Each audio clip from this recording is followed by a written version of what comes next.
Hello, hello, and welcome to another episode of Borderline Podcast Disorder. I'm Levi, your host. Very happy to be recording this today. I've actually had a great time chatting with today's guest. But before we get there, let's talk about what's been going on. So, following a tough week last week, this week has not been too bad actually. Bit tired. I think I'm picking up a cold, which is a bit annoying, but I'm actually done okay. I sadly had some issues to get my medication, so I was meds free for a couple of days. Not because I wanted to, just because I couldn't, because I ran out. And it's fine. I've got it all sorted this morning, and that's good, right? That's good.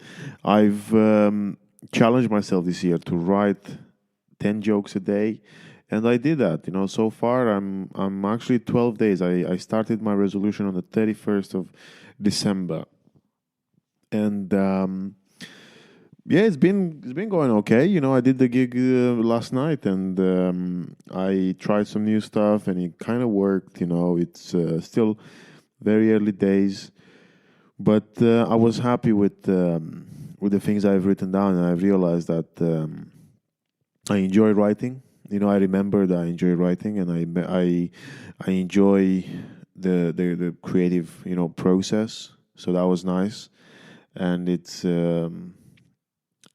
I just find it very beautiful.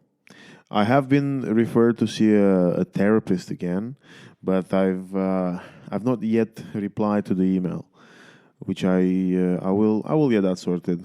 Maybe today. Maybe I might get it actually done today. Here it is. I'm doing my own to do list while doing something from my to do list, which is getting this episode sorted. But in a couple of weeks, I'm off to see my family. Me and my partner Irene, we're going together, and that's gonna be cute. I think it's gonna be really lovely, and I'm looking forward to it. Now, I hope I'm gonna shake off this cold that I've got, and then I can just enjoy some time off. Don't worry though, the podcast is still happening. We're getting an episode out every week as normal. Because I love doing this. I think it's keeping me sane, or it's keeping me more sane than I would be otherwise, and that's beautiful. We've done all right. From the beginning. We've reached about reached 19 countries, so that's pretty cool, and I am so grateful for anyone listening to this. I appreciate you folks, and let's just keep this going. And I've got some really cool people coming up. We're gonna have some really nice conversations. I'd love even any suggestions. If anyone would like to see anyone in particular, just message me. We're at that level. We're like a little family, because we are growing slowly, but yet we are a little family. So that's where we're at. In regards to skills used this week, I luckily didn't really need to, because I didn't have many situations where I was struggling with dealing with my emotions, so that was pretty good.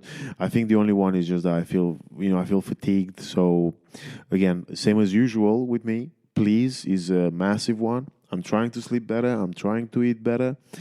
I'm working on it. Doesn't really work. Sometimes I'm struggling more than other times, but you gotta just keep going at it. You gotta keep going at it, and I've actually got a little bit scared this morning, because I think I might have messed up a future episode where for some reason, even though I've recorded it, it's there is no sound coming up of the audio file. So that's a problem usually, but I'll figure it out when we have to cross that bridge. And you know what? I'm not going to take any more of your time. I will crack on because this guest is one I really enjoy chatting with him. We know each other for a while, and it was just beautiful to have a recorded conversation because we just had a nice time, and I think it was very eye opening. And it was just beautiful to be a part of, and CB Corey is a DJ based in London. Is a very good DJ. He's a very good, guest. Yeah, it's been absolutely lovely speaking with, and I'm just gonna leave you with it. So let's get started. Thank you and stay skillful. I'll talk to you later.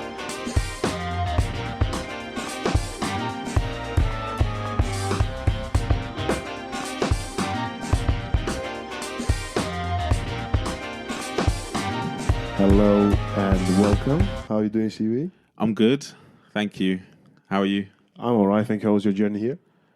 Not bad. So I'm based in Catford. Got a train to London Bridge, walked over London Bridge, which is one of the things of living in London that I've been here for 10 years, but one of my favourite things of living in London is being able to walk over London Bridge. No way. And just look at the view and stuff like that. But yeah, walked over London Bridge, went to Bank Station, which is my least favourite station. Probably it's either King's Cross or Bank. They're my two least favourite stations. No way. Why? It's too big. You're walking under the ground for a good 7 minutes before you get onto the train.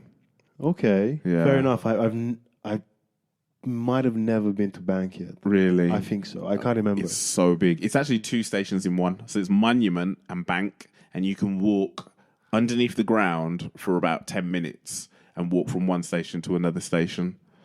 Oh, wow. Yeah, it's pretty wild. But yeah, it was cool. And my first time in sunny Snaresbrook. Well, I was going to say, welcome to... You're the first person to be in the actual studio. Thank you for being here. I hope you enjoy. We're still putting things together. It's still not like the way I want it to be, but we're getting there. No, it's amazing. Thank you. Honestly, thank you for the invite. And it's inspiring, honestly, because, just in terms of creativity, massive part of my identity and what I like about myself, coming up with ideas, but it all starts with a dream. So you have this idea in your head of how you want specifically things to be, and you can either explain that to somebody or you just put it in place. But it's great to kind of just hang out with people that are oh, I've got this idea and I'm gonna sow this little seed here, and then you see them a couple months down the line and everything's all growing closer to that dream. So I'm just happy to be part of the start process of it. Thank you. I think you've been well. Thank you for saying that. I really appreciate it. But you've been doing a lot yourself recently, right? You've got. I think you even had a gig yesterday, right? You were doing the. Was it the Clapham Market or? Yeah. Yeah. Pexmas. So shout out to Oliver Sudden, a really good friend of mine, and Joe Milley, who I met for the first time yesterday. But yeah, so they were hosting a crafts market in Peckham. They do it over December. Okay. And then in the corner, my pal Oliver Sudden and Joe Milley, they got some decks, and so they invited DJs down that play vinyl.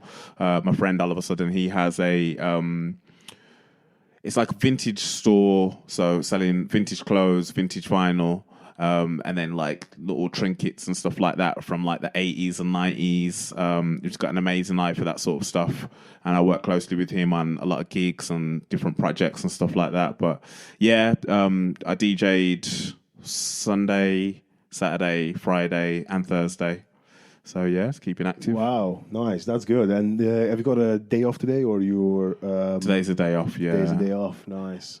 How?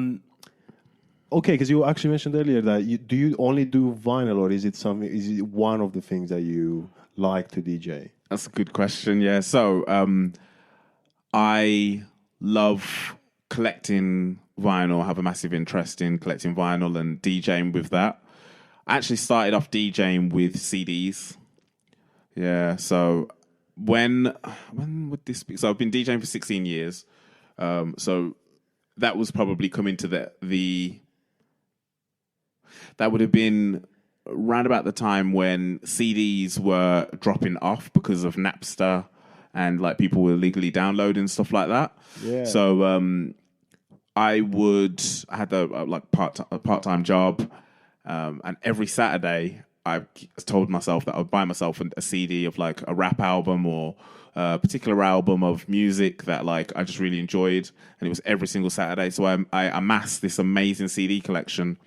So when I eventually sort of looked towards getting into DJing, I had this massive CD collection, so I thought, I'm not going to buy everything on vinyl again. I'm just going to use the technology that's available. So got some CDJs on finance, or like Pioneer CDJs. I still have them to this day as well. What? Yeah. And then just started doing like mixes in my house. I would practice like an hour every day, recording my mixes.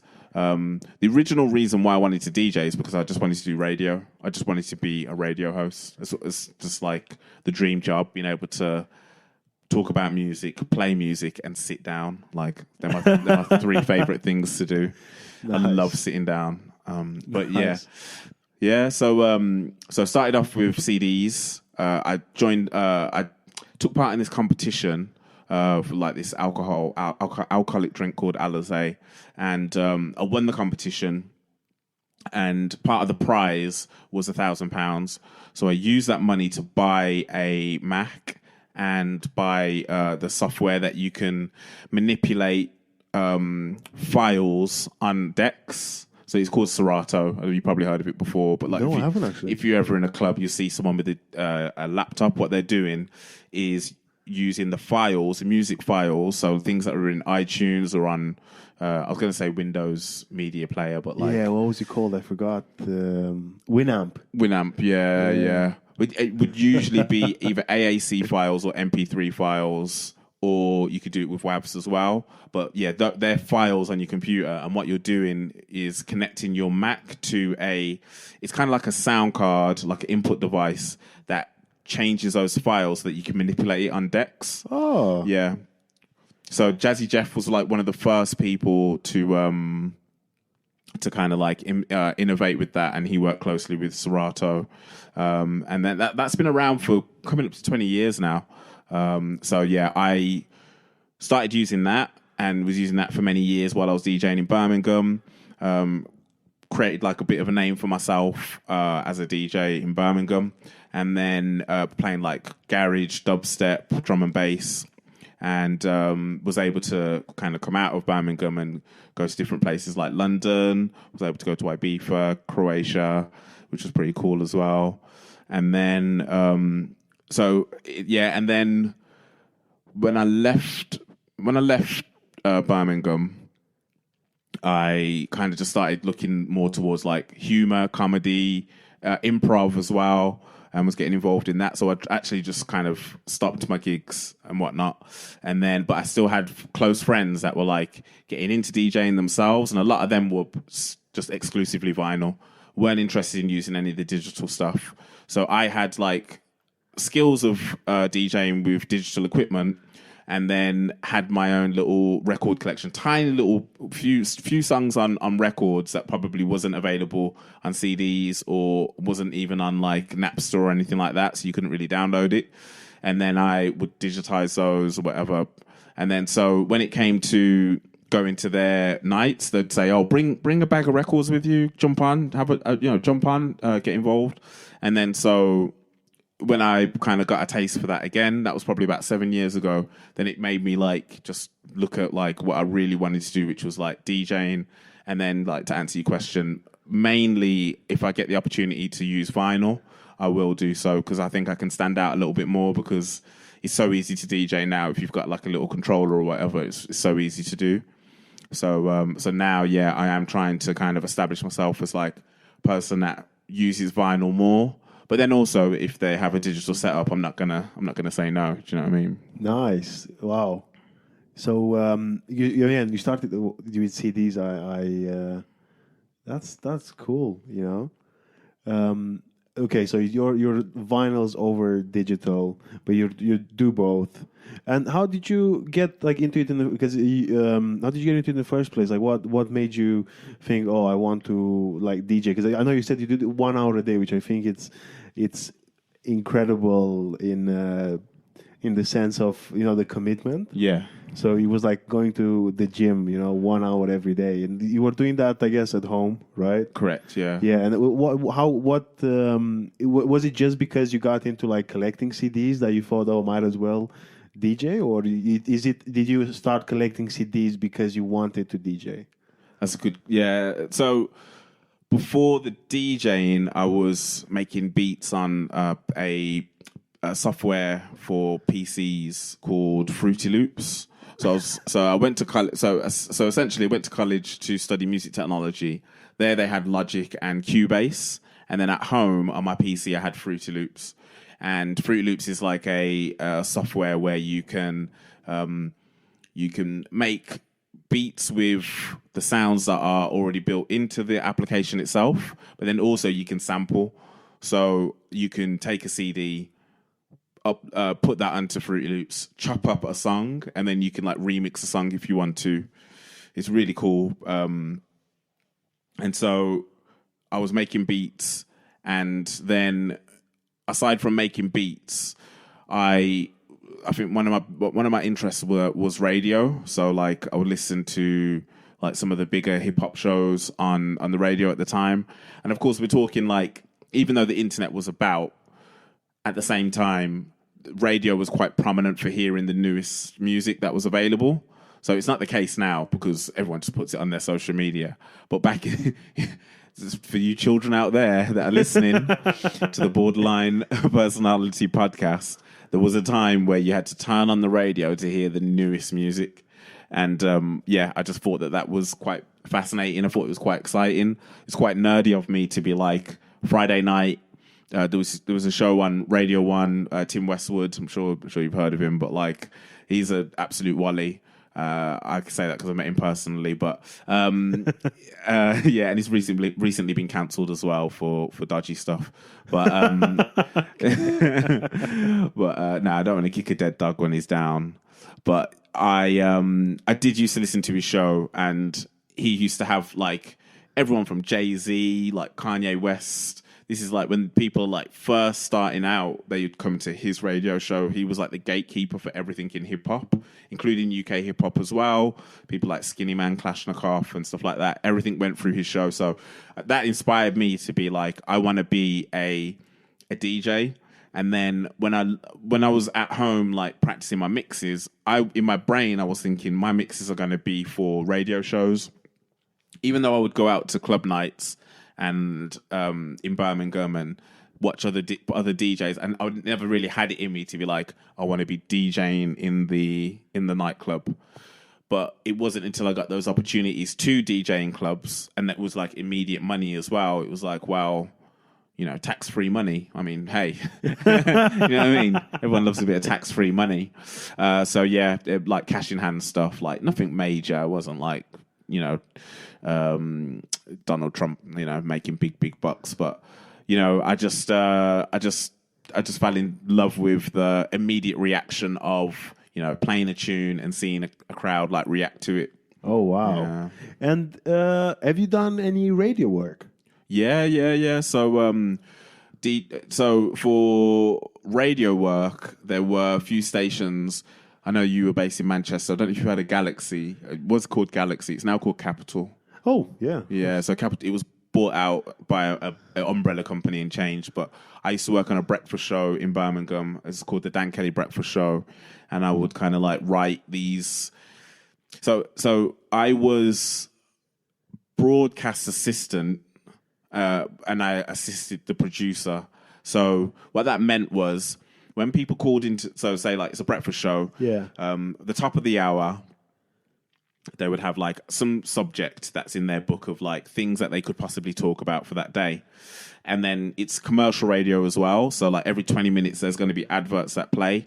So what they do, they treat it like an actual show, like it was a TV show. They would produce it as it is. So on the top of the hour, it would be, have you ever noticed that when you're walking through the shopping centre, ladies with buggies will ram you in the ankles? Have you ever noticed that?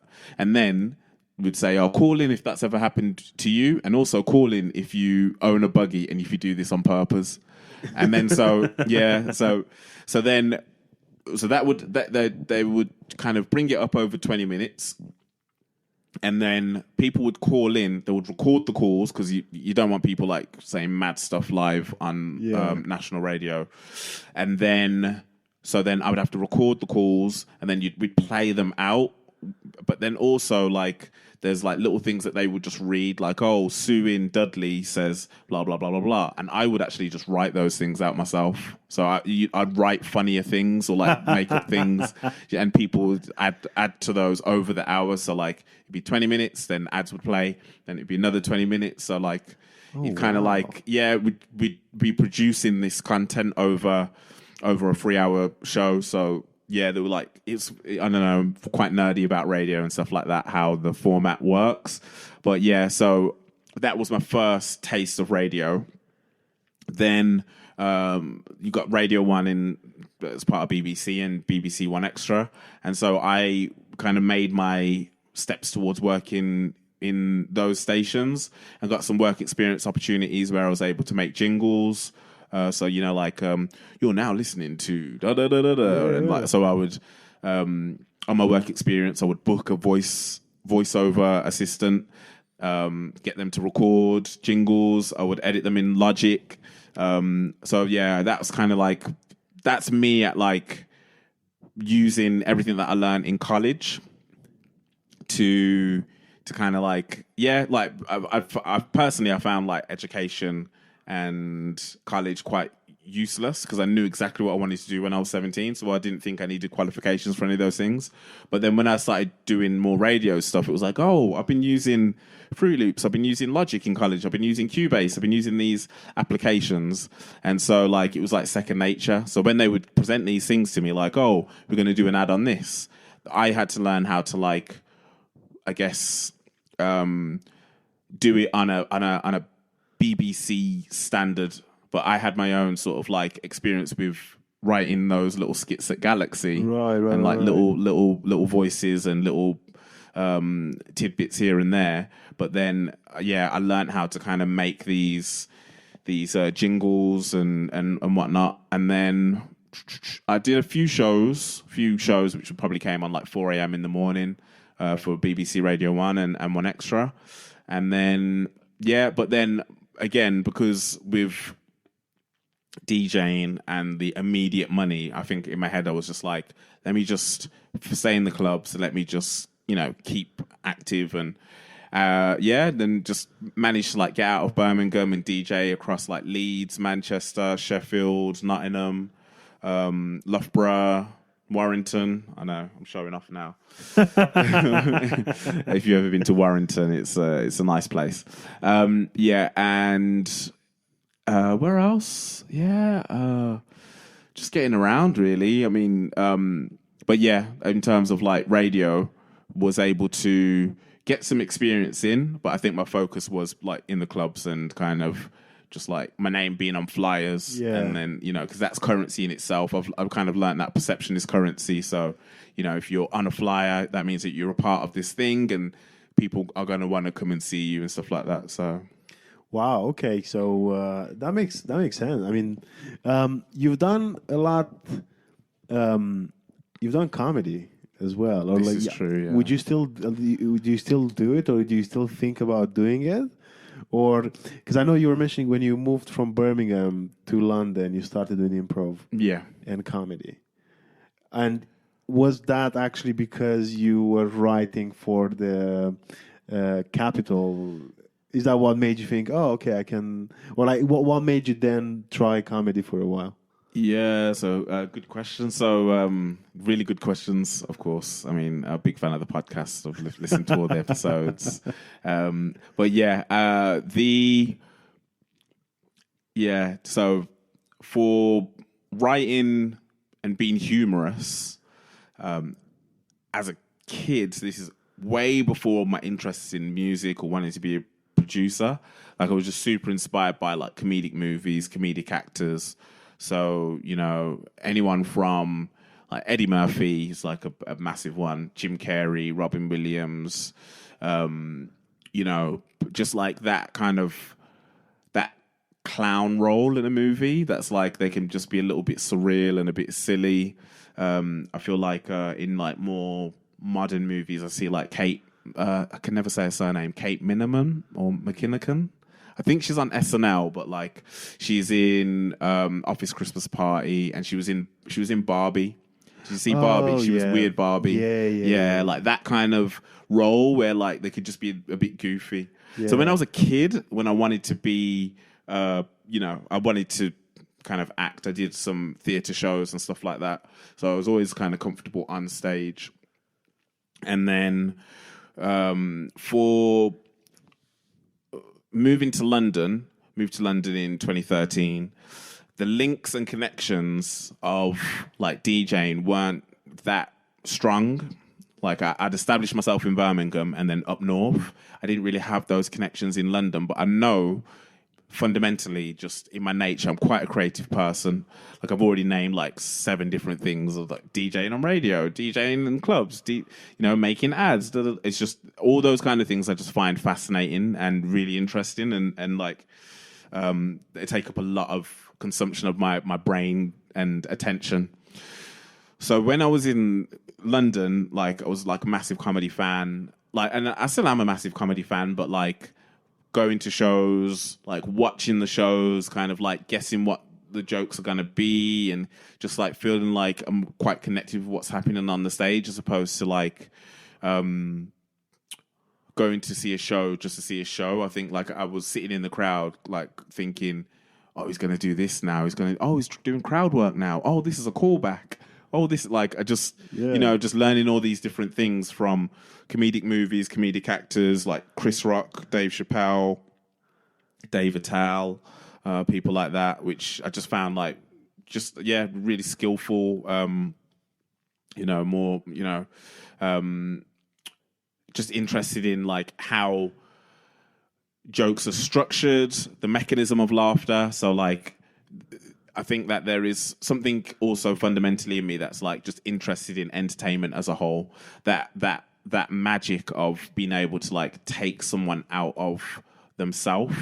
So like, you know, day to day, any, you know, the term is civilian, but like most of us normal people, you wake up, you go to work, you come home, you have dinner, you go to sleep. Do you know what I mean? And then like on the weekends, if you get the time to spend the time with your family and your friends, you may go and look for some entertainment. And if you've got the energy for it, you may even look for some entertainment in the week. And so I love the concept of kind of that window that you have for entertainment is an escape. There's this opportunity for magic to happen with inside your brain. So like that is being on a dance floor and hearing a song for the first time, and the song making you feel a certain way. That's going to a theatre show and watching people put on these other characters, these other voices, these costumes, like just getting lost in creativity and taking, and that there's like these moments, there's these windows and moments when it's you're sat in the audience and you are taken away from everyday norm, and I feel like there is a skill and there's a magic to that. So I've always been inspired by any element of that, really, whether it's like, yeah, theatre shows, stand-up comedy, movies is a massive one as well. So yeah, that's what I've always kind of gravitated towards. So when it came to like moving to London, you know, saying the long roundabout way, I just used to write these little things, and then thought like, I'd go to open mics as well and be like, okay, let me just see what this is all about, and give it a go. And I never really had stage fright, never really got nervous. If people didn't laugh, I don't know why, but I just didn't really take it as like, it didn't really define me as a person, just because I think one thing I'm missing as well is like with my friends and stuff like that. I think people probably sometimes look to me towards like a level of comic relief at times. So I always used to get, you should try stand up, or have you ever thought about doing stand up, or we've got a comedian over here. And that was just me just being in my nature. Do you know what I mean? So I think those little comments as well, which I've probably had since I was a kid, they kind of rubbed off on me. And so, yeah, give it a try. And then doing different open mics and learning like how hard it is in terms of the bringers. So like having somebody that's going to be able to come to a show with you and stay for the whole night. Getting from one side of London to the other side of London, having a day job and stuff like that. In the end, I just thought, let me just join a club. Let me assist somebody in their production of running the night. So if that's like playing the walk-on music, making sure all the mics are plugged in, like something so that the person that's running the night can focus on hosting or getting the tickets or whatever it is, and I'll assist you. And in that, you get like a little 10 minutes. You get a little, 10, 15 minutes to be able to do your thing as well. So that was my in, really. And then sometimes you could get, a little £10 here or £15 here as well for like helping run the night or stuff like that. So that I kind of looked at it in a bit of a business way. I mean, earning £40 a month isn't hardly like... Still better than nothing. Do you know what I mean? Yeah. It's still better than... Because, it costs money to get from one side of London to the other. So, yeah, that was my brain as well. I was just thinking about how, like, at least I'm getting paid for my time and I'm doing something creative. I've moved to London and want to do these things that I'm really interested in or want to be involved in. Lighting as well. So, like learning how to kind of control the lights and stuff. Yeah, I'm a proper Jane of all trades, honestly. Wow. I just love anything that's to do with entertainment or any element of it. Like, it's funny, just the other day, me and my missus, we went out to a night at Phonox in Brixton. And there was this DJ called Ron Trent from Detroit. And he was DJing. And then to the left of him was a guy that was doing the lights. And the guy that was doing the lights was like, he was dancing while he was doing the lights. Yeah. And I tapped my missus on the shoulder and was like, that guy's in control of the lights. And she was like, oh, I thought he was the DJ. Because he did actually look like he was DJing. But when I walk into those kind of spaces, I don't just take it for what it is. Like, I look at the curtains, I'll look at like the lighting, I'll look at the stage, I'll look at the dance floor, I'll look at the decks, I'll look at what equipment's available. Like, I'm just really nerdy about anything that's to do with entertainment. Yeah, that's it. I think that's actually, I don't know. I'm impressed by how much energy you have. Because I'll be honest with you. Because I think with me, again, I love comedy and I love doing comedy, and I love doing this podcast. But it tires me out, and sometimes I just want to switch off from anything to do with it while. When the fact that you were saying, like, when your missus went out in Brixton and you were, checking the day, and you always keep an eye on, like, oh, I wonder what's this. And I remember when we went out a couple of weeks ago, in Croydon, and Croydon. You were still like, because I did notice that you were just like looking around and check, and I love it. I'm just like, how? Because I think, to me, sometimes I do walk into a comedy night, and I'm like, do they have a microphone? Yeah, okay. Like, that's pretty much all. And then once I'm on stage, I'm like, oh, okay, so this is what you can see, this is what you can't see. And I do find differences interesting, but I feel like I'm a little bit jealous on the fact that you have this energy to take it. And I think you said something interesting. So which club did you work for? Like, where did you do residency? I'm just curious because I love, and I know of other countries having resident comedians, and I I kind of like the idea. I'm not gonna lie. But then, yeah, what was that like? 'Cause how long ago did you do it? If you don't mind me asking. So it was about 7 years. 7 years ago, Yeah. okay. So the moving to London, I moved to my granddad's, which he's based in Mill Hill East. He's like one of the first Caribbean families in the area. Moved there in like the early 70s. And then, so when I went from Birmingham to living in London, I lived with him for like 8 months in his place in Mill Hill East. And, but I moved to London. I learned about like where certain open mics were, and one of them was the Cav, which is in Stockwell. Oh, okay. So went down there to watch a couple of shows. The same month, I think my friend was DJing at a night in Stockwell as well, and I'd never really heard of Stockwell before, but like I'd been back and forth to Brixton because I've got family in Brixton. So like in the summer holidays when I was like 6, 7, 8, 9, 10, I would be sent to Brixton to stay at my auntie's. I'd also go to Fulham at my dad's as well. So I've always been back and forth to London anyway. But so when I first moved to London, I kept going to Stockwell, and I just found it really weird because I'd never heard of Stockwell before. But it was like this place where, there's DJ nights here, there's opportunities to DJ, there's open mics. So when I was eventually leaving my granddad's, I was like, I'm going to get a flat in Stockwell. That's exactly what I'm going to do. So I moved to Stockwell and then went to the Cav and would go to the nights again. But like I wasn't working there immediately. But like, you get friendly, you get chatting, and then, stick around at the end and like just pick up a chair or two, just like stack up a couple of chairs. Like, is there any opportunities to work? And then, so eventually I became the lighting tech audio guy. And then I hosted a couple of spots as well, but like, so I was helping out there for a while, getting a little bit of change and that, and then helped another guy. I think his name was Pete, and I can't remember the name of his comedy show, but it was based in central London. I think a place called the King and Queen, which is just round the corner from like where the BT Tower is. I can't remember it, but lovely guy. And that was open mic where I would help out as well. And then for a little bit, I'd done some of the ushering and some of the tech stuff at the Bill Murray as well. No way. Yeah. That didn't last for very long because I can't remember the guy's name. Really nice guy with the long hair. But like...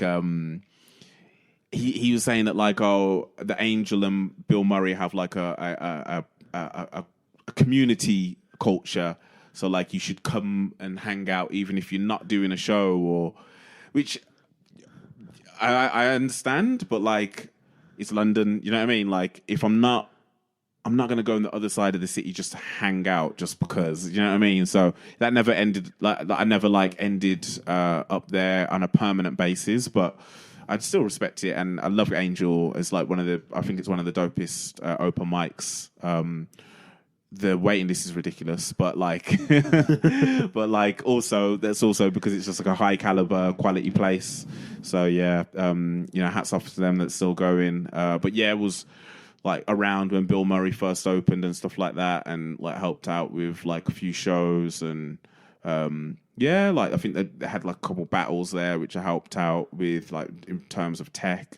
Performed there a couple times as well. Nice, yeah, nice. I'm still, I'm still trying. I think I did one or two like rose battles there, but I'm still I'm keen on doing trying out the open mic or like one of the regular nights.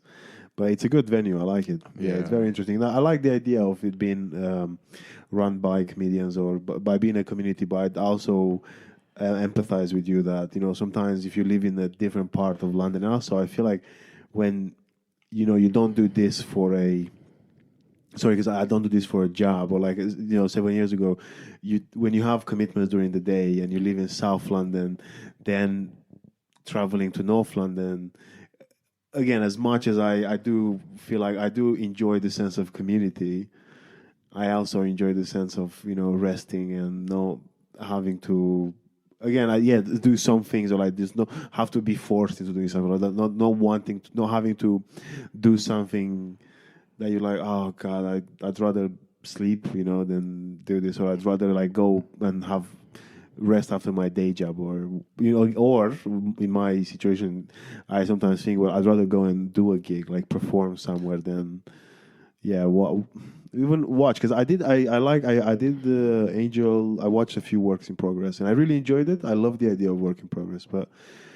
And it's really inspiring as well, because I don't know what you were like with your timing, like how many minutes did you work on, but I just find it interesting to see how people treat like 1 hour shows, and like like what's your training process of like making up to 1 hour show, or how do you treat that work in progress? Because some people do strong jokes and then with like fillers in between. Some people just want to have a strong hour that starts and ends strong, and I'm just captivated by how anyone does it individually. But yeah, go Yeah, well, I wanted to ask about that because in terms of like how many minutes do you have at the moment? Me, I'd say realistically, I think 15, maybe, yeah, but 15 that I'm like happy with. 15 that I'm like, you know what, this is good work, and I'm comfortable delivering this in every room. So that's and how many years do you reckon you've taken to like form over that? 2 years. That's really, really, really good, honestly. Because like in terms of like when you hear people like, let's say Seinfeld, who is an alien anyway, he's just like, he's not even a human, but like he's been working on jokes for like 40 years. Do you know what I mean? And obviously he has like I think he has like maybe 4 specials or stuff like that. But then when you hear like there's comedians that will, I just want to make sure I'm just not wording it correctly, but like comedians that will do like an hour show and bring it to Edinburgh like every year. And so I think that sometimes the human does need to kind of age. You need to like be able to say it in London. You need to be able to say it on the outskirts of London. You need to be able to say it in all these different places. And it takes time. It takes so much time. So like that's good. 15 minutes, strong 15 minutes over 2 years is pretty impressive, man. I thank you, and I sometimes I think it's not enough, but again, it's just being realistic, because I feel like if I were to just pour everything that I have written down, I could go to like chatting for 45. But the real, I'd rather. I think one of the things that I found especially in the last few months, is that when I go on stage, I want to trust my material, which is kind of like what I've done now, where I'd go on stage and I know that what I'm doing is good, rather than previous or like times when I went in the beginning and I'd go on stage and I'd think, are they not laughing because it's not funny? Or, while now I'm more of are they not laughing? Or like, do I need to do work because I don't know, I have to articulate it better? But I know that the idea, it's funny. I know what's in my head, it's funny. I know that it's done well in the past. So I'm just curious about again, but because I trust it, I don't think twice before I have to say it. It just comes out of me, and I'm kind of glad I got there. But I was going to ask you, this is really huge, because I was really excited for you.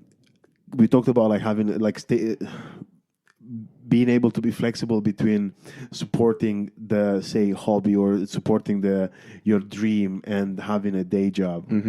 Recently, you've went full on working on your, basically like what you're passionate about, like doing like your being in charge of like your career full time, or like not having any like day jobs. What was that like? What was the journey like? Yeah, congrats. Thank you. Yeah, that's it's a month and a bit. No, it'd be 2 months now.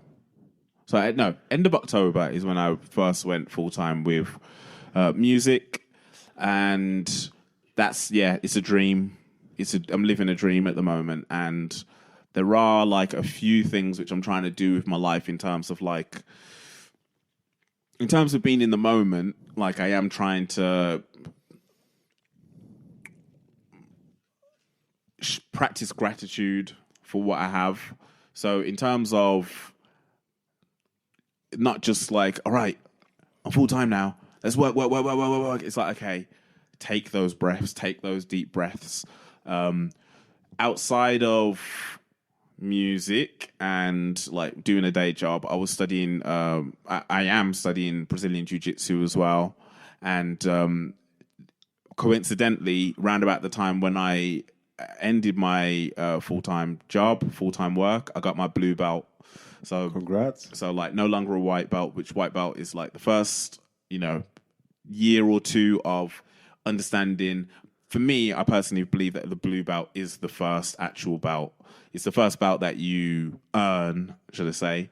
But then also that I feel like that is like you've gone past the initiation stage now. You've taken all your raps, you've taken all your beats and everything, and now it's time to start. So yeah, that's happened. So in the week, I am factoring in like 2 to 3 sessions, and I should be going a lot more, but I don't get sick pay anymore.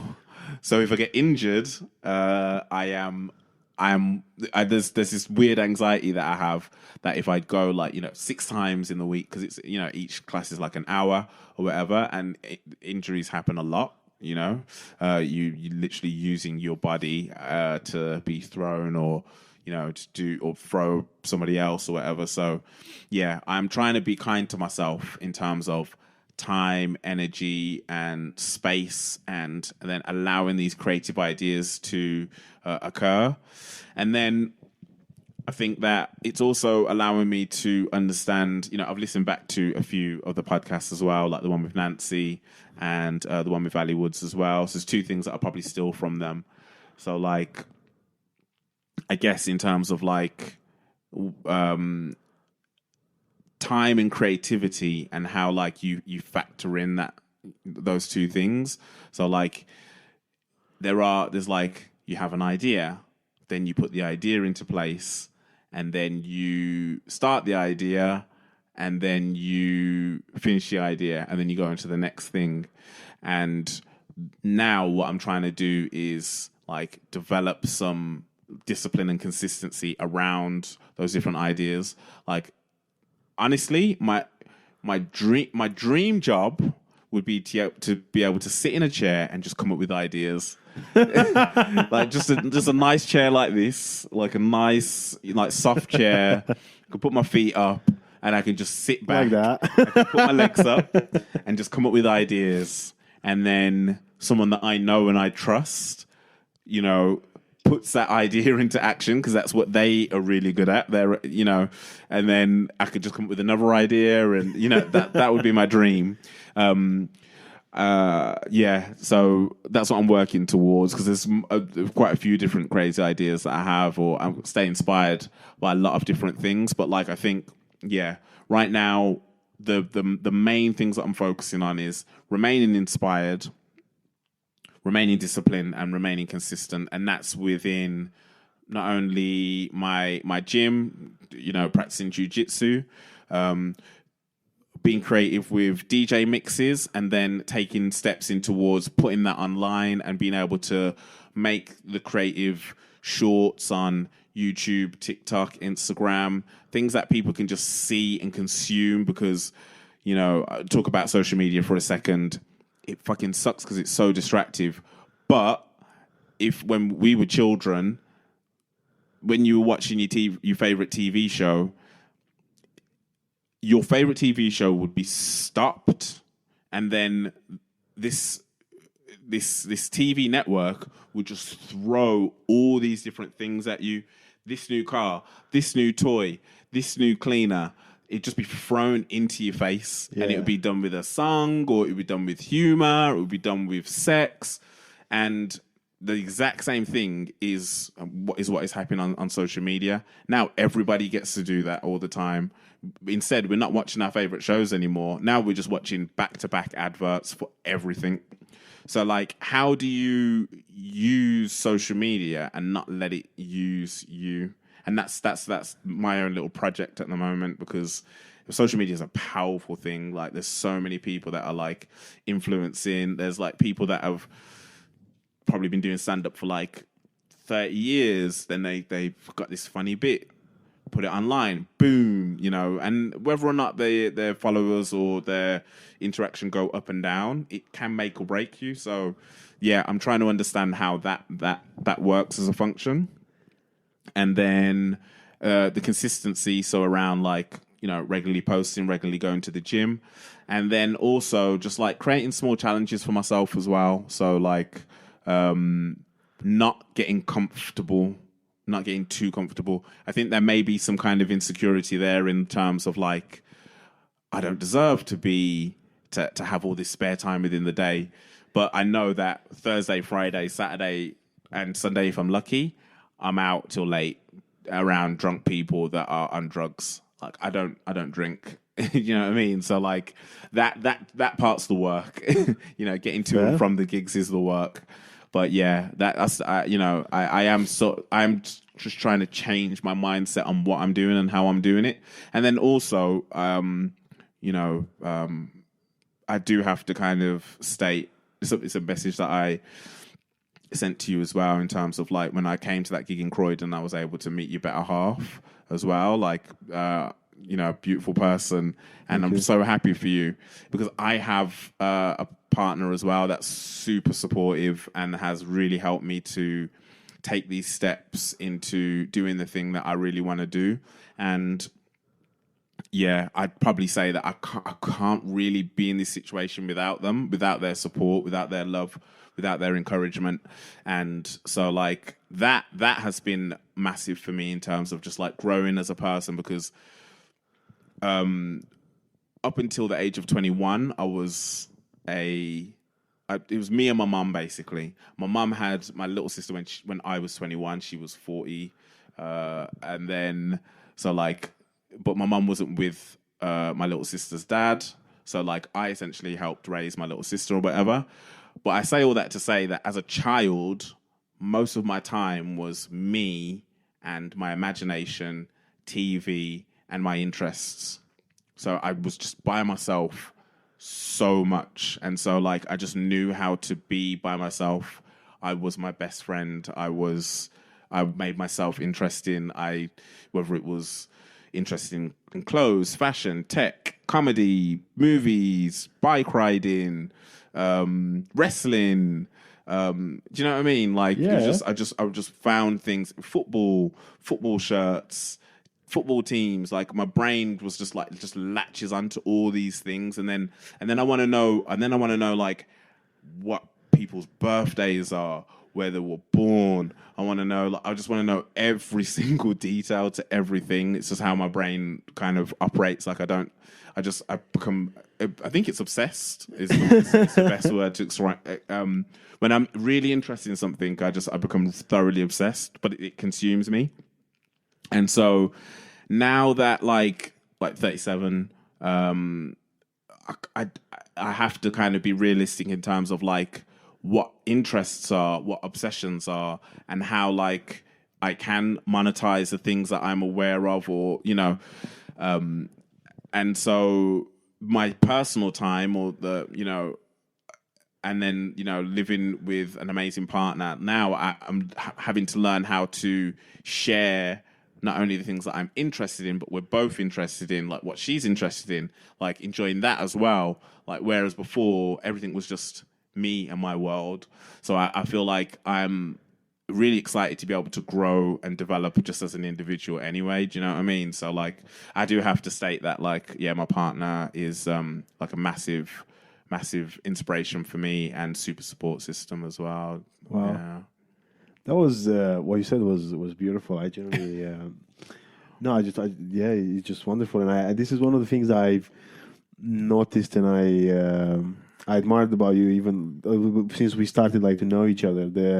The I guess positivity, or you're very you seem like it's hard to tell whether like there is something going on with you or not, because you just seem to be very level and like very consistent in your behavior. Like you seem to be very, not in your behavior, but you seem to be very consistent in the way you treat your emotions, I guess. Like I don't think I've ever seen you. I've seen you maybe like annoyed at times, but still you're very good at taking on those, or at least it seems like it, because I know people have a lot of things going on, right? Like you don't really, I don't really know what's in someone's head, but at least the way you come across is like someone who's, I wouldn't see you as someone who would do something. What's the word? Out of like no control, but yeah, like without thinking, or without judging it in the head the first time. We're like, is this good or is this bad? Is that the right thing for me or is it the wrong thing for me? Because you seem like you're very good at analyzing. That's it. You're very good at analyzing, situations and Thank yeah. you. It's funny. My professor at the jiu-jitsu gym, I'm part of Gracie Barrett in Oval, and when he's doing showing us a move, like there's a couple of times where he's told me off by not told me off, because this is just how he carries himself anyway. He's an amazing person, but like he will look at my face while I'm watching what he's doing, and he'll just be like, "Why are you looking at me like that?" But it's because I think I have this the way that I take in information is like I wear it on my face as well. So sometimes you can see like I'm like analyzing something, and my face will go like super straight and just taking as much information as possible.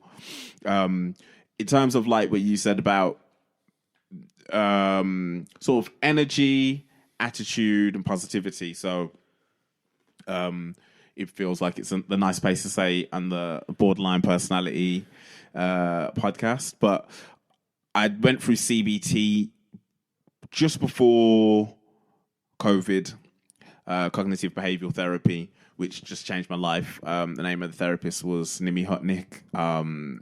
She's like retired university lecturer, professor. And yeah, she changed my life in terms of dealing with like anxiety, depression. I think moving to London, I still haven't really quite I see it for what it is in terms of like there's way too many people, and there's so many people around that if everybody gave everybody else the time and space, they wouldn't be able to get things done. Yeah. So everyone just thinks that they have to be rude. People feel that they have to push in line, or they have to walk into you, or they have to step on your trainers, or they have to put their leg on your leg when you're on the tube, or they think that they have to do that because they don't realize that you don't have to do that. But because there's so many people around them, what they do is go so far into their own minds to disassociate from their surroundings that they just make the world a little bit uncomfortable for everybody else. I know that that's like a major thing to say. So like I'm quite a sensitive person in those regards, to be honest, and I get pissed off by so many things.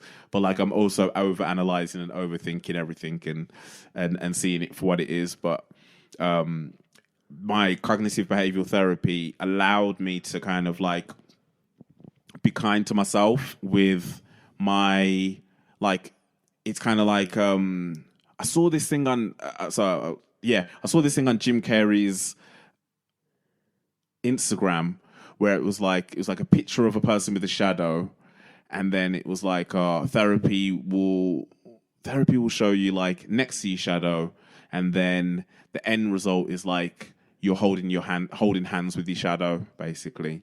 So like it allows you to not say to yourself, I'm not going to do these things anymore. It's like, I understand why I do these things, and that doesn't define who I am. I do these things based on my past experiences and the way that my brain has taught me to handle further things. Do you see what I mean? So you're kind of like being kinder to yourself. Yeah. Because there's like obviously like no one's perfect and stuff like that. But yeah, that's where I am in terms of like just trying to be very real about things when I meet people, and like I don't get the energy that I'm looking for.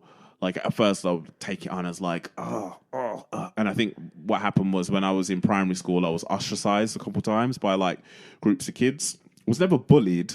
I don't think I was ever bullied myself, but like, you know, when there's like wait, what's the difference? So What's the difference? Yeah, what's ostracized? Ah, that's a good question. So, ostracized. So, like, say, like, there's 10 people, and then let's all play football, and then it's like, right, we'll put 5 people on that team and 4 people on that team, and you can't play. Which I don't know if that's bullying, but like I would say like more like excluded, kind of. I guess maybe that's a form of bullying. Maybe I'm seeing it in a different way. Maybe it is a form of bullying, but like I don't. When I think of bullying, I think of like, hey, give me your lunch money, or like. You know what I mean? I think it's still like what you said is I would still think as bullying. I mean, I'm being biased because I used to always be the last one picked at sports. Or I used to be, the way it used to be for me was that they'd say, okay, fine, we'll play with the reserves. You just sit on the bench and wait. And I would have to wait for ages until one of the kids gets like knackered. And then I would have a couple of minutes while they rest up. And then I wouldn't play again for like 20 or 30 minutes. So, but yeah, to continue. Yeah, I think that's still, yeah. Okay.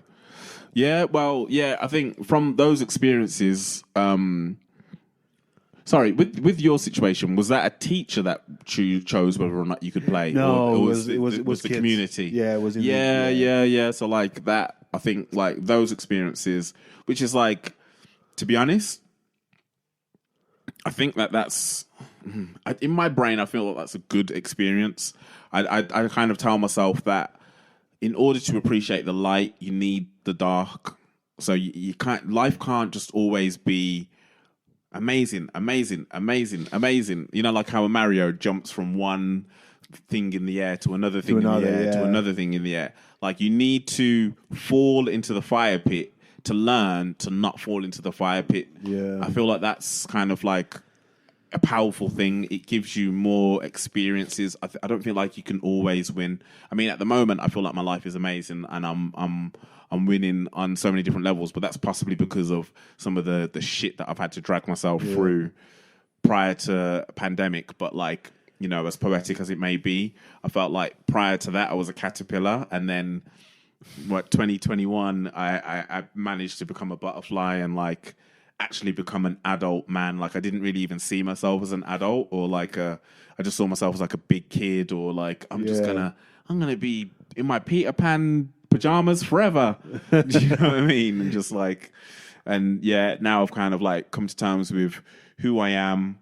I understand myself. I do try to explain myself the best way possible when I'm in front of people, or you know, like this is how I function. This is how I am. Like even when I was here, I was like, oh yeah, I don't go to Bank Station, but I will for this podcast. Do you know what I mean? Thank you. Like, but it's just because I know who I am, and like I know how to like avoid feeling certain ways about myself. But then at the same time, you still need to face those things, because the more that you put them off, the more that you exit out of your life, you're not creating new pathways of new memories and new experiences.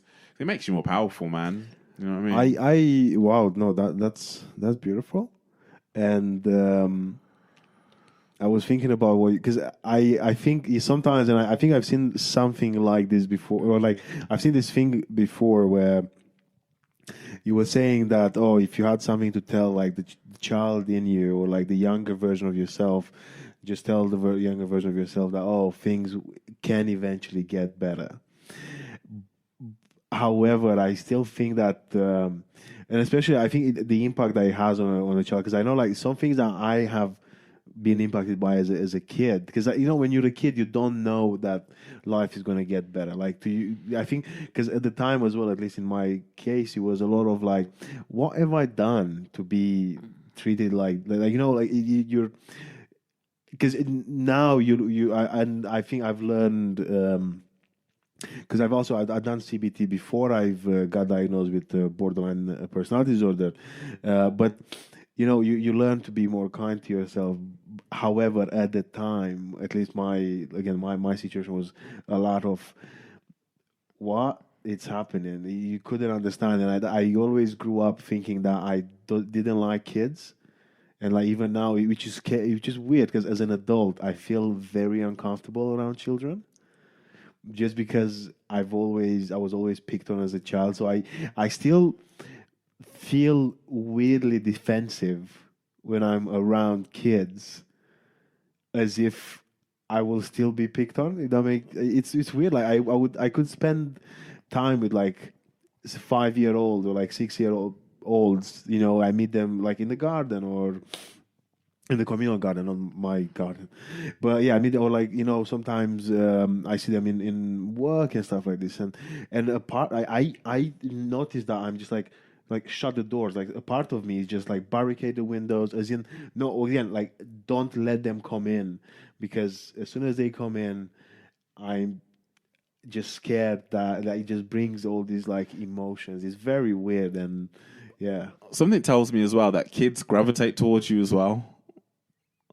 Like in terms of like they would like to interact with people, but I feel like you have like I find like you myself, like people with bigger features, they kind of like pay more attention to us, and then also that inner child that we all carry is there. It's very apparent, and I feel like children do pick up on that. Do you not tend to find that kids want to interact with you? I do, yeah, I do, No, and I can see that. I see, especially with, because I love, like, for example, like my niece and my nephew, and I was thinking about it recently, that sometimes when like they say some stuff, and I feel like most hurt, you know, like if my sister was to say some weird shit, I'll be fine. I'll be like, no, it's.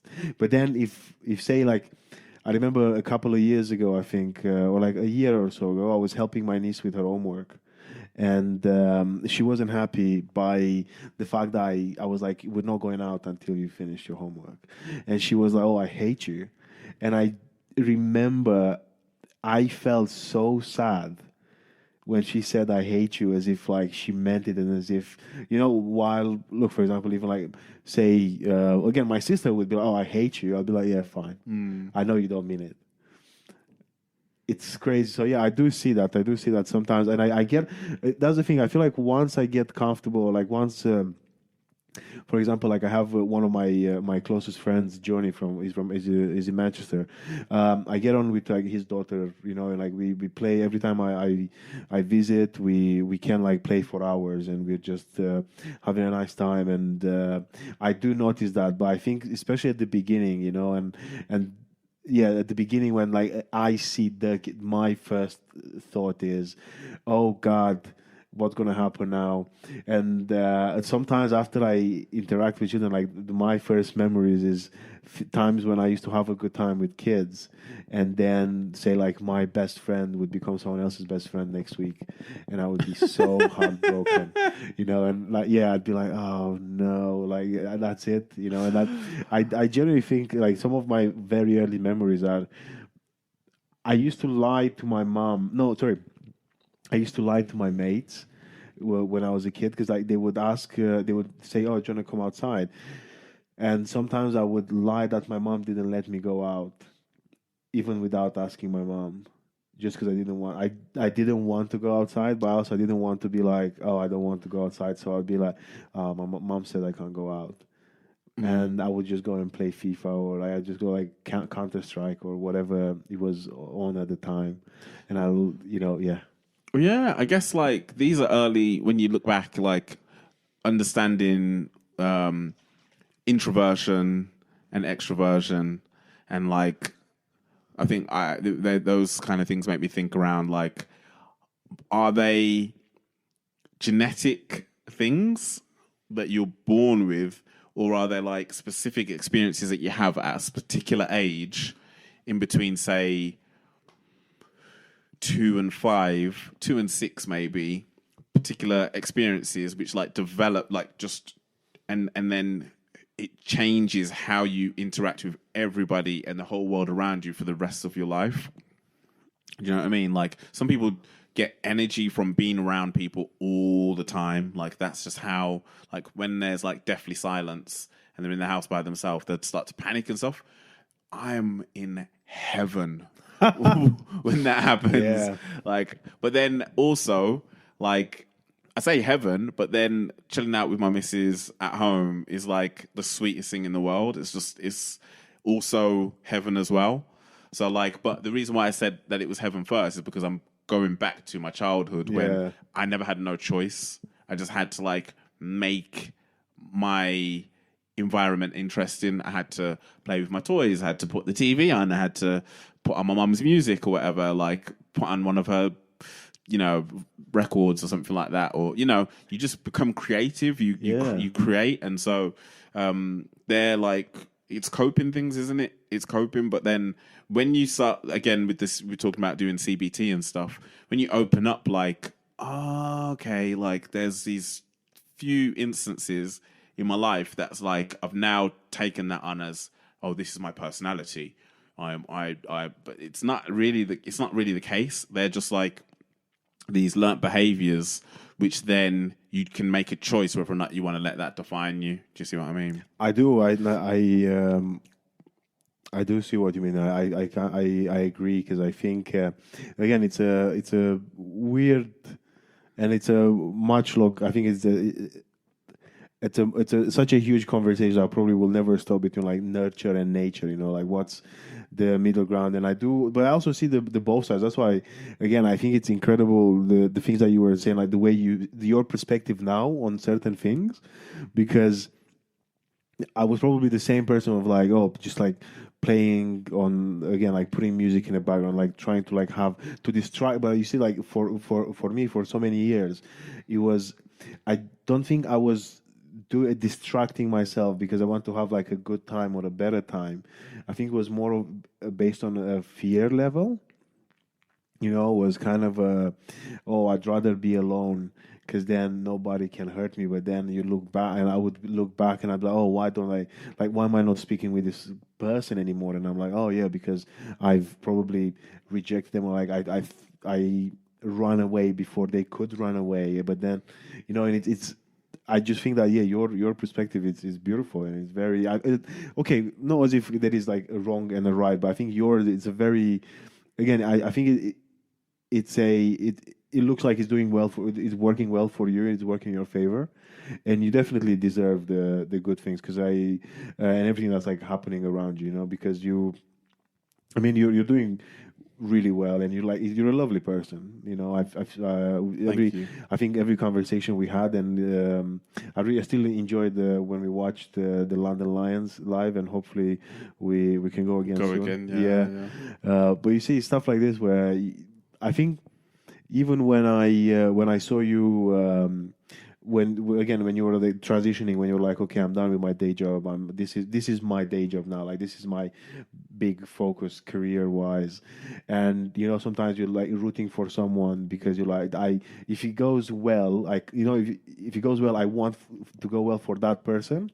And that's how I feel towards you. I'm like, I kind of I want it to go right more than I would want for someone else, because I've seen you and I spent time with you, and I'm like, I don't know.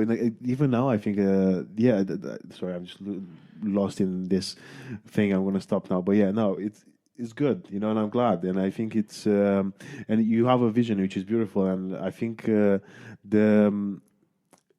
jiu-jitsu, Brazilian jiu-jitsu. How did you get into that? Yeah, so I found the gym from walking back from my CBT therapist. So must have had an amazing session. I think also just to catch what you were saying there, like in terms of like, I think that you're a lovely person as well, and it's always great to be around. Like I just love being around people where like I'm not having to be anything else other than what I am. And if I'm honest, like I do get that a lot. Like there are people that they're just not in my frequency, but like I feel like I just have to be more than what I am to be comfortable. So like it's always good to hang out, spend time. Like we went to basketball, I've been meaning to come into the comedy shows anyway, but like, and I definitely want to come to a lot more. Definitely want to help out with bits of the pod and stuff like that, if anywhere I can. And help it rise, and get more listeners and stuff like that. And again, like I said, the production stuff, like things like, using logic and little tips and stuff. That's like, at the end of the day, like, I didn't come up with these things. Someone showed me once, and I haven't really put it to as much good use as I would like it to. But you have a podcast, you have a thing that is out on a weekly basis. People are waiting to listen to that. So if there's a couple of bits of information I can give to you that's going to help your thing grow, then that's me putting at least my knowledge to good use, even if I'm not using it. Do you know what I mean? I was going to say, Jamaican saying, I don't know if it's Jamaican saying, but it's each one teach one. I don't know if you've heard that before. No, each one teach one. Yeah. Like each person teaches something else. Each one teaches another. So so you're just sharing. Nothing is anybody's. You know what I mean? You can't take any of these things, whether it's monetary, material, or knowledge. Do you know what I mean? But like, to just like kind of sit on all the marbles yourself it's just like, what's the point in that? Do you know what I mean? Yeah, like, it gets lonely as well. The way that I look at it as well as being lonely, is like making more space for more things. Do you know what I mean? Yeah. Like, you could have 30 of the best t-shirts in the world, and they all fit you. Perfect fit, perfect design. But in your place of residence, you may only have one cupboard that fits all these t-shirts. But what if you see a new t-shirt? What if you see a couple new t-shirts? You could just give a couple of your existing ones that you probably don't wear as much to charity, or to a friend, or to a vintage clothing store, and then you could acquire the new things. I know this is not environmentally friendly, and well, it kind of is, because you know what I mean. But it's more just like making more space for things, essentially. So what I'm saying is, like, in terms of ideas, if you keep all these ideas in your head and you don't apply them, or you don't share them, then how do you make space for more things? Do you know what I mean? So that's what I try, and that's my perspective on it. I agree, and I think it was actually quite interesting, because when you, I love the fact that when you came in and we started like setting up, you were like so curious. You're like, oh, let's see this, let's try that. It was it was nice. I mean, it was amazing. And again, like you're seeking of getting like, oh, okay, cool, I see how this works. I got that. Or I reckon if we do this, then no, that was brilliant. And I think your idea, I agree, because I've noticed a lot, as well as, especially maybe even now when you're looking into like social media, or like when you're looking at like your like little challenges towards your big challenge, that look, for example, like learning things around the podcast. The fact that for example, I have like I had the opportunity to have I think brilliant people around me like yourself, where I can ask for advice, or I can ask for, oh, what do you reckon about this, or like, what do you reckon about like this piece, or like, what do you think about this way of doing X, Y, and Z. It helped me out to now.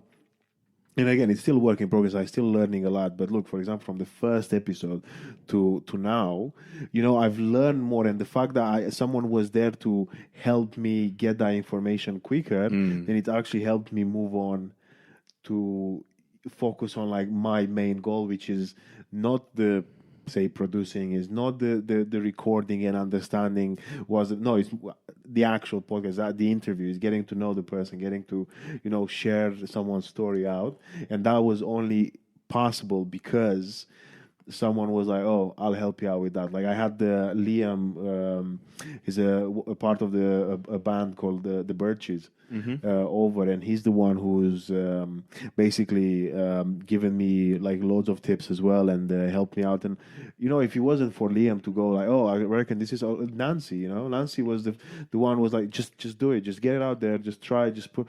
And if it wasn't for those people, then this idea would have just been in my head still. And who did the artwork? AI. Okay, it's amazing. Yeah, well, my mate Dave. Big up AI. Yeah, big up Dave. Big up Dave from Czechia, because he's the one who's asked AI to do it, and he used his credits for it. So big up Dave. I was gonna say as well that because you did ask about the Brazilian Jiu-Jitsu, and it was like irrelevant. It was relevant to what you were saying in terms of learning, understanding, and growing, and then being able to focus on certain things. So like when I was you asked me the question, sorry, in terms of like how did I get into it? Listening to like Joe Rogan podcast and having an interest in UFC, understanding that the Ultimate Fighting Championship actually came from this family called the Gracies, who there's one guy in particular called Horian Gracie, who was one of the founders of UFC, and I got an interest in that, like combat sports, boxing, and whatnot. Walking home from my therapy session, I walked past the gym and then went in there, and then was like, "Oh, I'm gonna sign up for a class." It was COVID at the time, and so I probably hadn't really been that sociable. Did like an introduction, did one class. This guy was just sweating on top of me and in my face, breathing in my face, and my brain was like, just because it probably been a year of any sort of, you know, human contact outside of my partner at the time, it was just like, this is, I can't do this right now. Do you know what I mean? So I waited like probably like another 9 months, and then joined.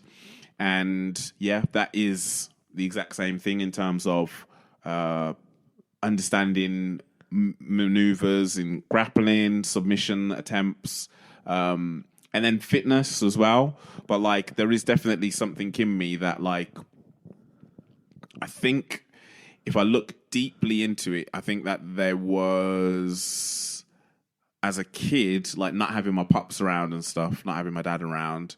He's still alive, but like not in my life. And there were times where like I probably wanted to play fight with him and I couldn't.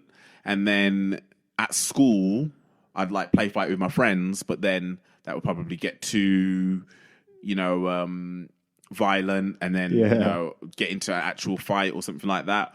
So like there is something in me that's quite like wanting for not brutal violence, just like I think I do, even though I am quite introverted and I like my own space and time, I do like physical conflicts to some degree.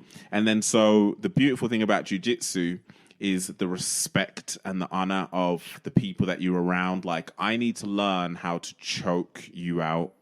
But before I do that, I'm going to shake your hand. I'm going to, you know what I mean? Like, oh, what's your name? Oh, Dave. Oh, I'm Corey. Nice to meet you. Right, turn around. I'm just gonna choke you out and just tap me on my arm when you're choke when you just before it gets too tight. But then learning all these techniques, it allows me to be in the moment. So like I because you are, as you grow and you go to more classes, you are invited along to advanced sessions. I can go to all the advanced sessions now, but like in those sessions is where you have to be in the moment, because there's people that have been there longer, if not they're younger, more athletic, and it's a real thing. You're using your body, your energy, your spirit, your essence to dominate the other person, and that person is trying to do the same thing to you. So I can't really be thinking about DJing later or what I'm going to have for dinner or that TV show that I enjoyed in the 90s, or the you know, the theme song to it or whatever, or a Simpsons reference. I just have to be in that moment, because whatever that person's going to do, I'm gonna be choked out. And then I think I'm naturally quite competitive, which I do try to keep a leash on, because I don't want it to get out of control. But I think I'm quite competitive, like in a natural sense. But yeah, have you ever tried any sort of martial arts combats? You say you do boxing before? No, I did. I had like boxing gloves, because my local gym when I first moved to London had a boxing bag. No, I did a couple of like kickboxing when I was in high school.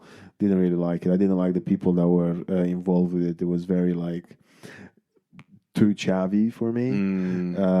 But I did like, and I did it wrestling, like actual like the Olympic wrestling. And I actually remember that before COVID, I started doing it again in Manchester. It was like this like Russian coach was really good, really like it was so hard and it was amazing because again I think when I was a child and the reason why I tried to do it again, it's because I just felt horrible about like the kids around me were like very judgmental and I didn't actually enjoy it. I did it more because my dad made me go. It was like it was like a local pride thing because we have one of the greatest living. Basically, like my coach at the time was like this guy who won actual like medals at the Olympics. I think he was the first Romanian to win, to have a silver, a bronze, and a gold medal in his. Okay. Yeah, so that this is when because he was from our hometown and stuff, and he was coaching the children in that town. I was kind of like pushed into it. Didn't enjoy it at the time, but I always want to give it another try.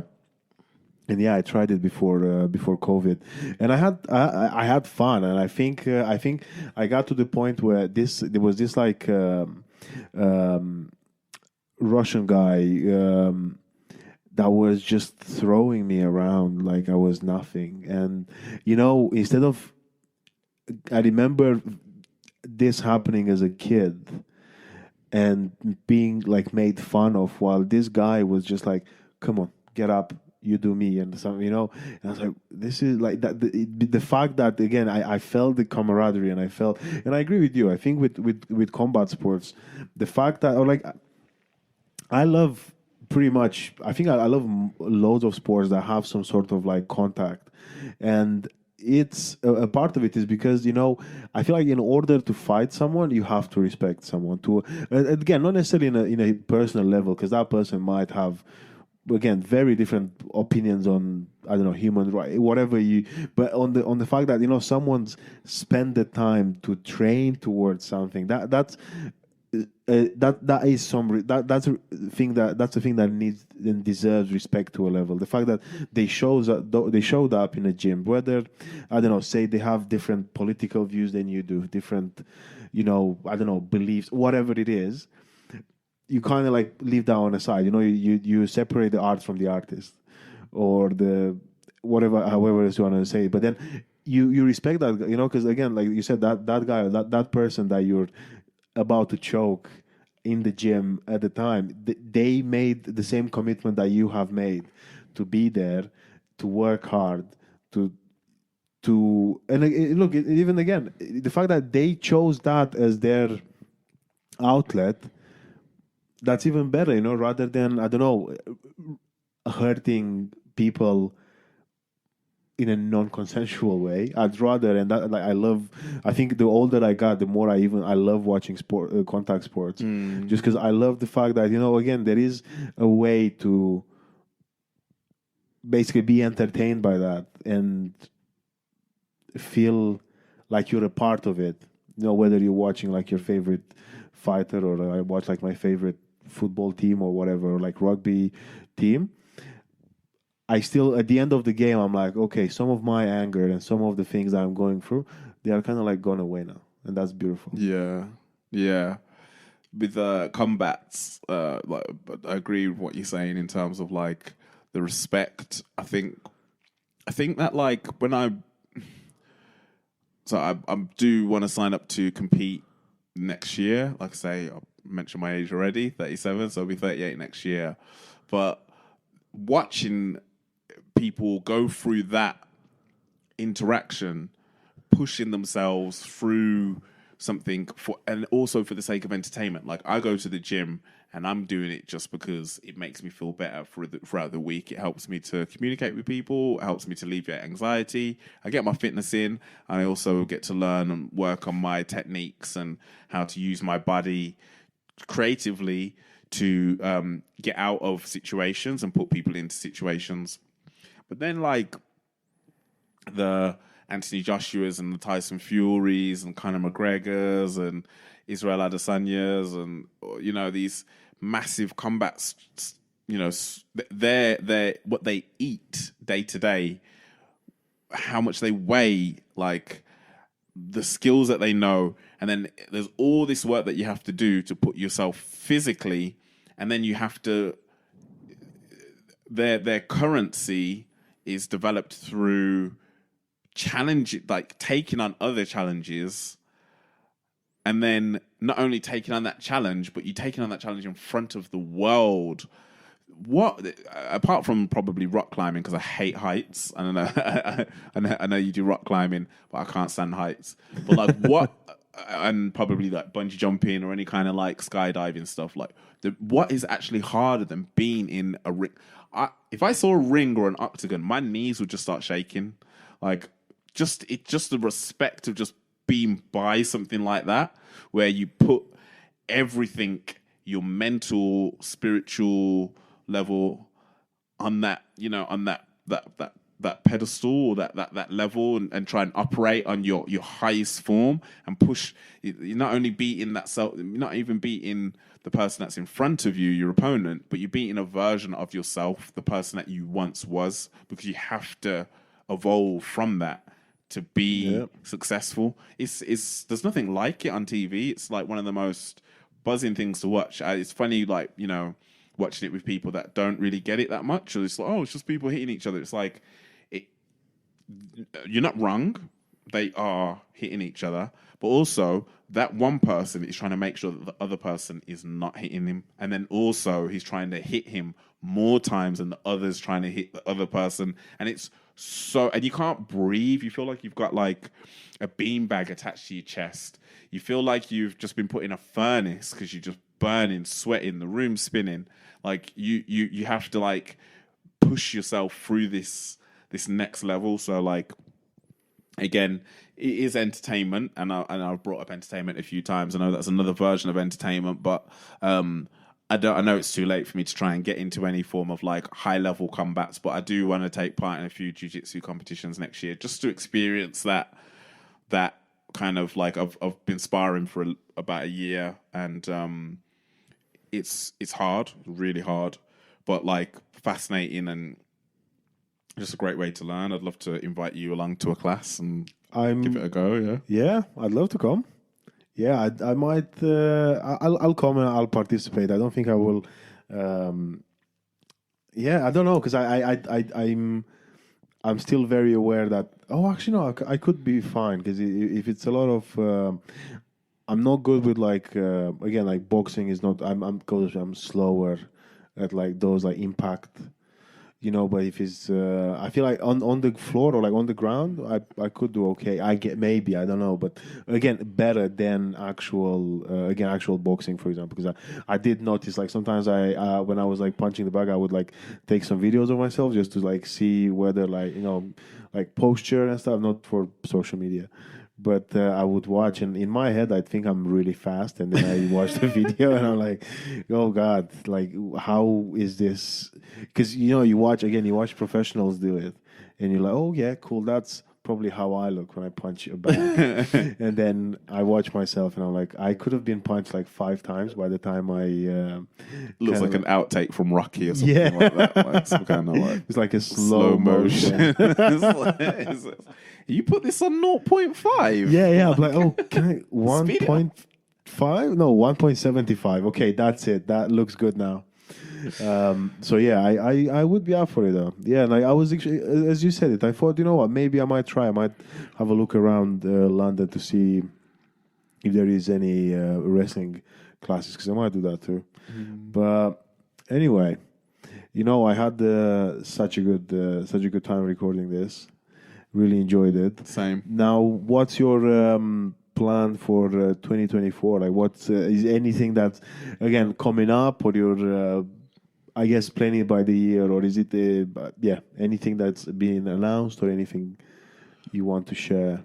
In terms of what I am working on, personal goals are, as I mentioned, what I do and what I think is normal to me, or like these skills that I've developed, putting them online in a way that like people that don't know about it, like not taking what I know for granted, basically.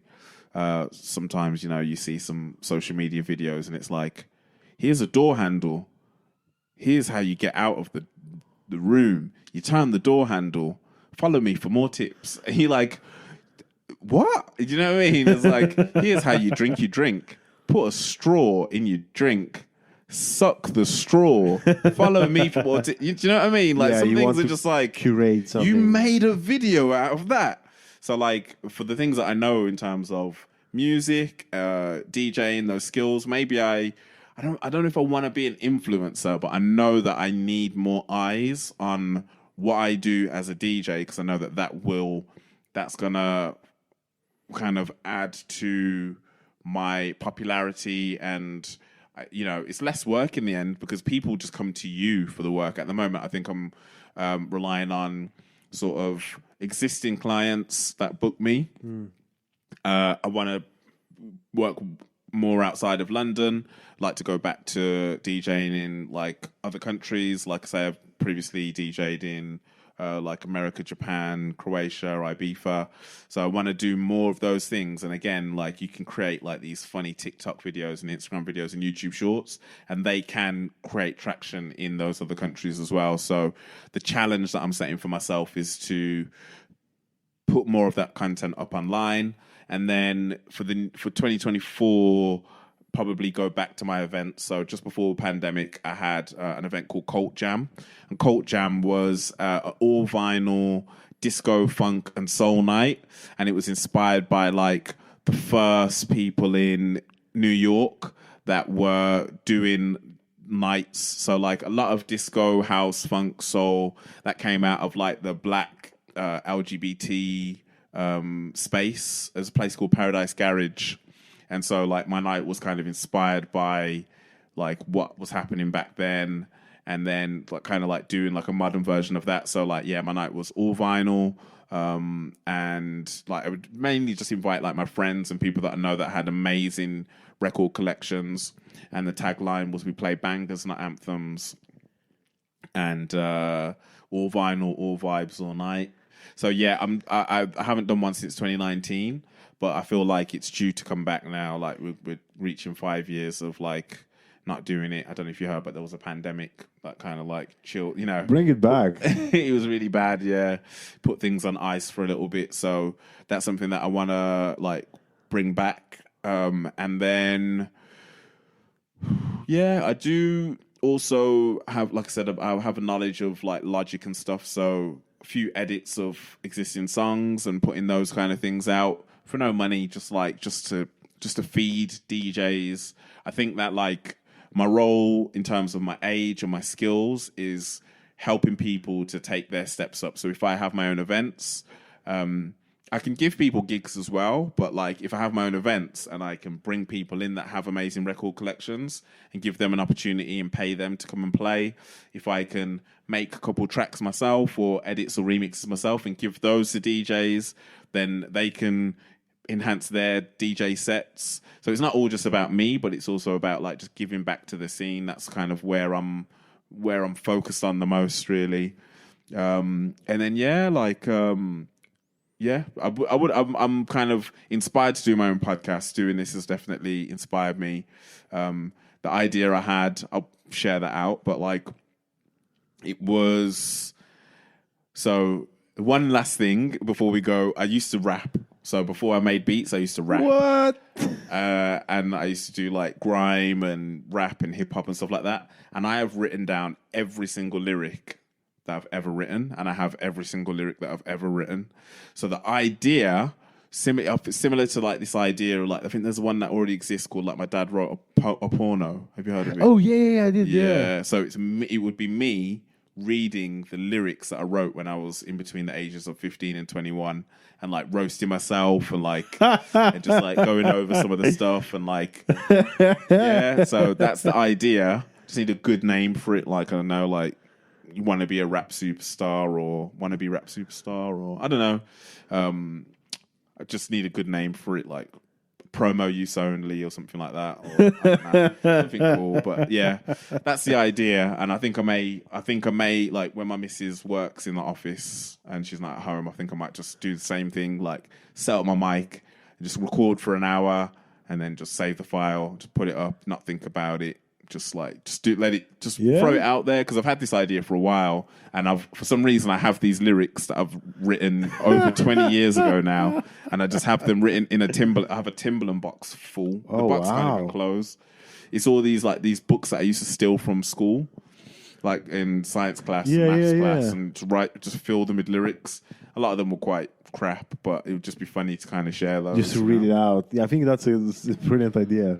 So, yeah, you can just do an episode while you do a piece, and then you either do like different versions of you, or you just roast that. But I think it's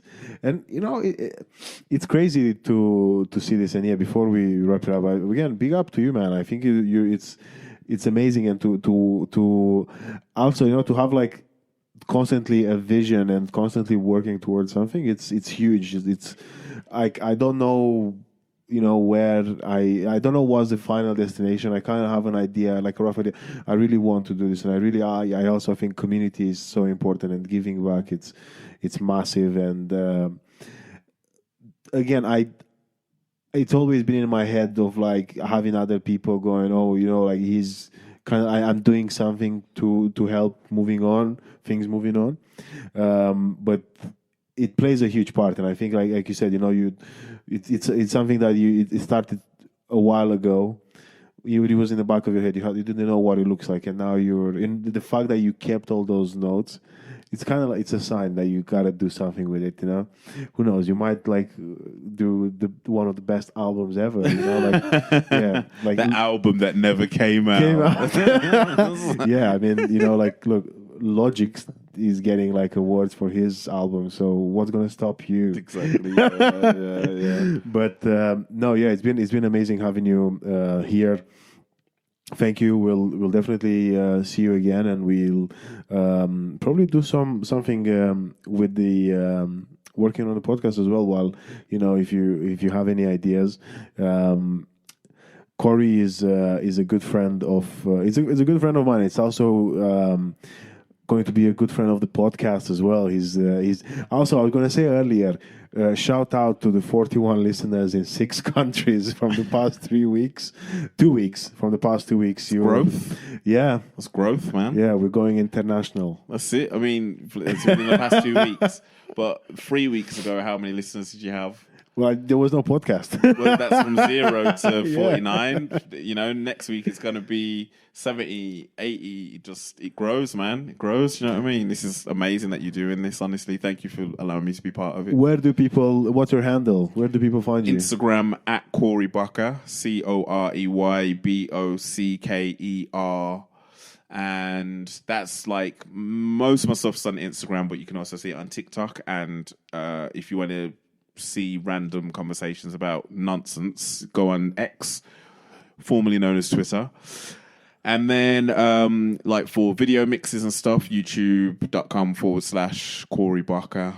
And yeah, I'm just staying active. The night that I was talking about, the vinyl night, that's at Follow Cult Jam if you're on Instagram, and that's like a nice sort of influencer page of disco records, funk records, and like a nice bit of production on that and stuff. Like I put like album artwork and like 50 seconds of a song, because if you do more than 50 seconds, then the algorithm will find out and go, hey, you can't have this on here, pay the artist, you don't own this. So yeah, staying active. We'll be doing more, and I definitely want to be involved as like a silent producer, helping out with this and helping it to grow. Thank you for allowing me to be part of it, man. You're welcome, and well, thank you. And thank you to everyone listening. Take care, look after yourselves. Bye. Bye.